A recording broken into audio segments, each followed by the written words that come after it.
전국의 경유 가격이 어제 1,920원을 기록했습니다. 14년 만에 최고치라고 하는데요. 갑자기 치솟는 경유 가격의 이유와 파장에 대해서 민경현 기자와 분석해 보도록 하겠습니다. 이러다가 휘발유보다 경유값이 더 비싸질 수 있다, 이런 우려까지 나온다면서요? 네, 지금 이게 우려가 아니라 실제로도 벌어졌습니다. 그래요? 어제 서울의 한 주유소를 찍은 사진인데요. 휘발유보다 경유 가격이 20원 정도 더 비싸죠. 물론 이게 일부 사례긴 합니다만 지난 석 달간 전국 휘발유와 경유의 가격 추이를 비교해 봐도 최근 들어 격차가 굉장히 많이 줄어들었죠. 그러네요. 오늘 전국 휘발유와 경유의 가격 차이는 약 82원.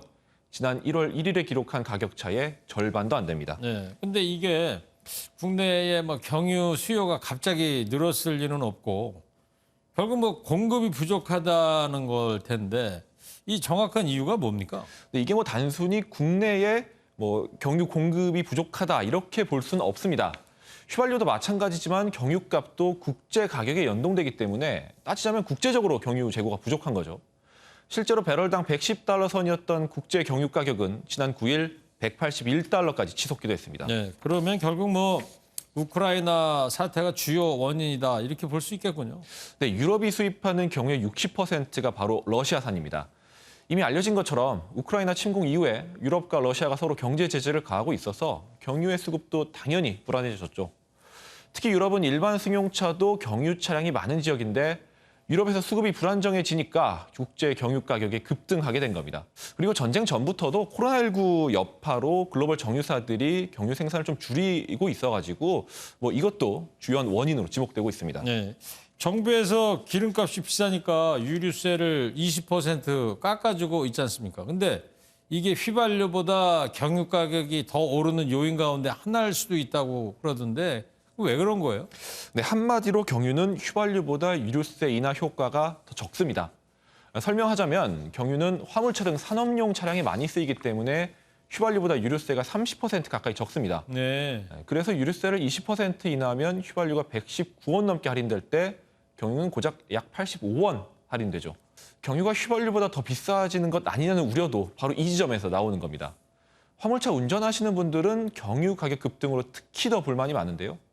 화물차에 지급되던 유가 보조금이 유류세 인하 때 깎였기 때문입니다. 화물차 운영의 고정 지출 중에서 43%가량이 유류비라는 점에서 현장에서는 자칫 물류가 멈출 수 있다는 불안까지 감지됩니다.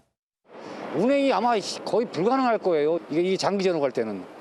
지금은 겨우겨우들 버티고 사는 입장이라고 보면 돼요.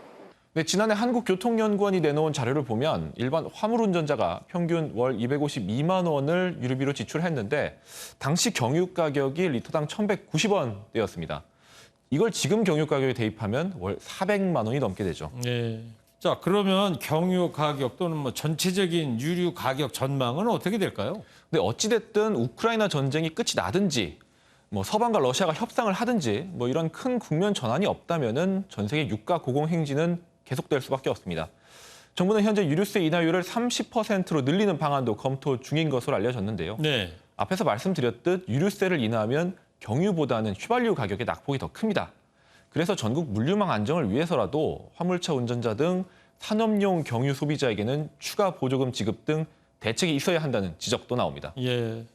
자, 여기까지 듣겠습니다. 민경현 기자였습니다.